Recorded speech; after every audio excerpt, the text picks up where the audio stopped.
Hello दोस्तों। आज की कहानी है बेटी के लिए एक पिता का प्यार। दोस्तों, अब हर सप्ताह सोमवार, बुधवार, शनिवार आपसे मिलेंगे एक नई कहानी के साथ सुबह 11:30 बजे। जगन्नाथ जी जब घर लौटकर आए तो उनके घर में एक सन्नाटा पसरा था।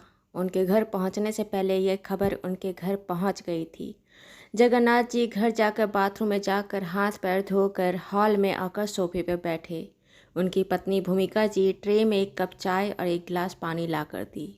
जगन्नाथ जी पानी पीकर चाय का कप लेकर हौले से एक चुस्की लिए और आंख बंद कर बैठे। फिर धीरे धीरे चाय पीने लगे। उनके दोनों बेटे, उनकी बेटी, बड़े बेटी की बहू, सब उनको एकटक किनारे में खड़े होकर देख रहे थे। पर जगन्नाथ जी के सपाट चेहरे को, उखड़े हुए मूड को देखकर किसी में पूछने की हिम्मत नहीं थी कि क्यों, उन्होंने ऐसा क्यों किया। जगन्नाथ जी जो पिछले 2 साल पहले एक ज़मीन खरीदे थे, उनका और उनकी पत्नी का सालों से एक सपना था कि उनके सपनों का एक घर हो। पिछले 10 महीने से उनके ज़मीन पर उनके ख्वाबों का घर बन रहा था। लिंटर तक घर बन चुका था। 4 दिन बाद घर की ढलाई होने वाली थी। उन सब के आंखों में खुशियाँ टिमटिमा रहा था। उनके बरसों का सपना पूरा हो रहा था कि उनका खुद का एक घर हो। लेकिन ये क्या हो गया?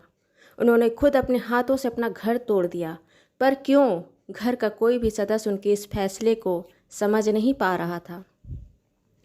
जब काफ़ी देर जगन्नाथ जी सोफे पर बैठे रहे तो भूमिका जी पूछ ही ली कि क्या हुआ, आपने घर तोड़वा क्यों दी? जगन्नाथ जी भले उनका फैसला था घर तोड़ने का, लेकिन कहीं न कहीं उनका मन तो उदास था ही।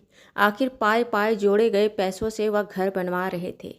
कोई अपराध पैसा तो था नहीं कि हाथ से चला गया तो अफसोस नहीं होता। बोले कि कल इस बारे में बात करेंगे, आज नहीं, आज मुझे बात नहीं करना। इतना कहकर जगन्नाथ जी उठकर अपने रूम चले गए। जगन्नाथ जी, उनकी पत्नी भूमिका जी, उनके 2 बेटे और एक बेटी थी। बड़ा बेटा अरुण, मंझली बेटी वैभवी और सबसे छोटा बेटा वरुण। बड़े बेटे अरुण की शादी अभी 3 साल पहले ही हुई थी और वह माँ बनने वाली थी। जगन्नाथ जी और भूमिका जी की शादी बहुत कम उम्र में हो गई थी। जब जगन्नाथ जी की शादी हुई तब वह पढ़ाई ही कर रहे थे। कुछ करते नहीं थे, पर उन्होंने अपनी बलबूते एक सरकारी नौकरी हासिल की। नौकरी के लिए पढ़ाई करते समय ही भूमिका जी और जगन्नाथ जी को उनका बड़ा बेटा अरुण हुआ। उनके बाद उनकी बेटी और उसके बाद सबसे छोटा बेटा वरुण हुआ। भूमिका जी और जगन्नाथ जी अपनी ज़िंदगी की शुरुआत खाली हाथ से किए थे। उनके पास कुछ नहीं था। शून्य से उन्होंने अपने जीवन की शुरुआत की। शुरू से वे किराए के घर में रहे।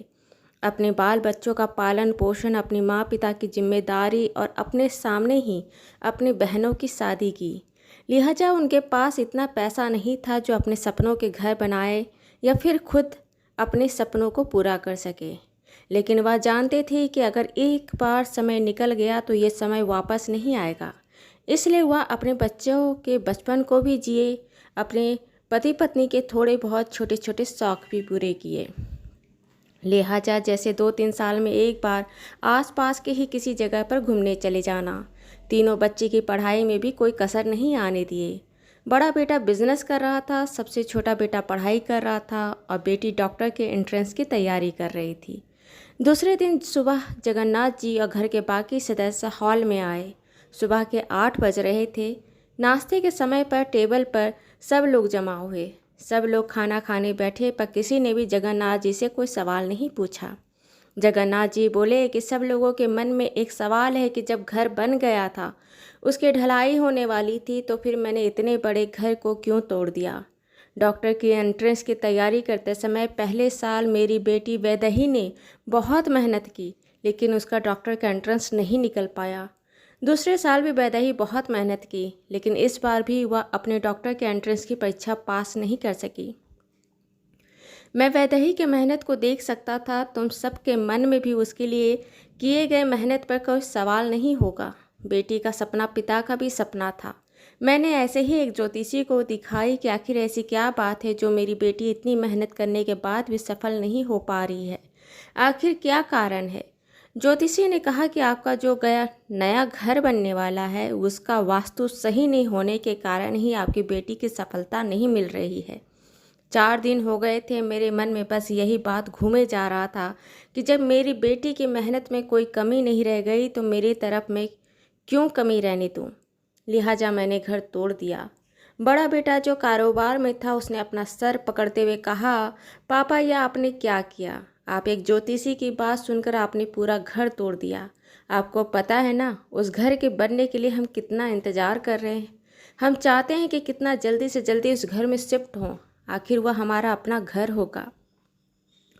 जगन्नाथ जी फिर बोले कि घर हम तो फिर से बना लेंगे, लेकिन मैं फिर से अपनी बेटी को एक बार फिर से टूटते नहीं देख सकता। एक बार फिर अगर अपनी बेटी इतनी मेहनत करने के बाद सफल ना हो पाए तो क्या इस बार हम दिलासा उसको दे सकते हैं कि नहीं बेटा, एक बार और चांस करो? क्या यह नहीं हो सकता कि वह अपना डॉक्टर बनने का सपना छोड़ दे? मैं उसका सपना टूटते नहीं देख सकता। बेटा, घर बनाया जा सकता है, संपत्ति बनाई जा सकती है, लेकिन टूटा सपना नहीं बनता। सपना को बनाना बहुत मुश्किल है और एक टूटे हुए इंसान को संभालना उससे भी ज़्यादा मुश्किल। यह फैसला सिर्फ इसलिए नहीं किया कि वह मेरी बेटी है। हाँ, मैं अपनी बेटी से बहुत प्यार करता हूँ। यह फैसला अगर तुम्हारे लिए भी लेना होता तो मैं ज़रूर करता। तुम सब बच्चे मेरे लिए एक समान हो। इस बात को इतना दिल से मत लगाओ। अगले 1 साल में हम अपने घर में शिफ्ट हो जाएंगे। वह घर हमारा तैयार रहेगा। इतना भरोसा अपने पिता पर रखो।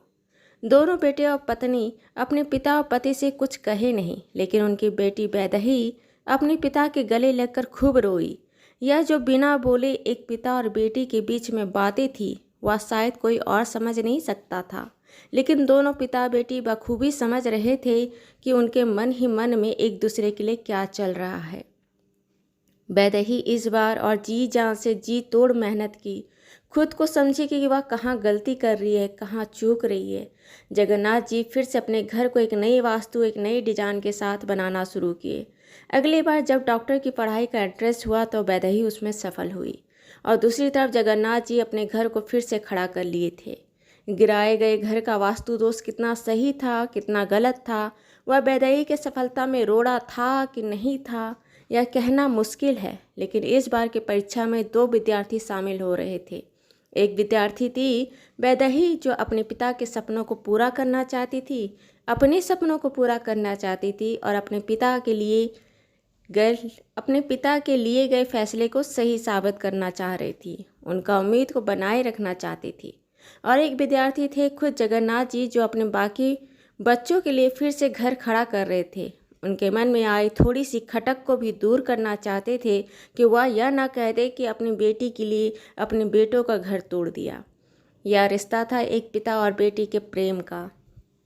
दोस्तों, ये कहानी आपको अच्छी लगी हो तो इसे लाइक करें, शेयर करें, सब्सक्राइब करें और हाँ, मिलते हैं एक नई कहानी के साथ एक छोटे से ब्रेक के बाद। धन्यवाद।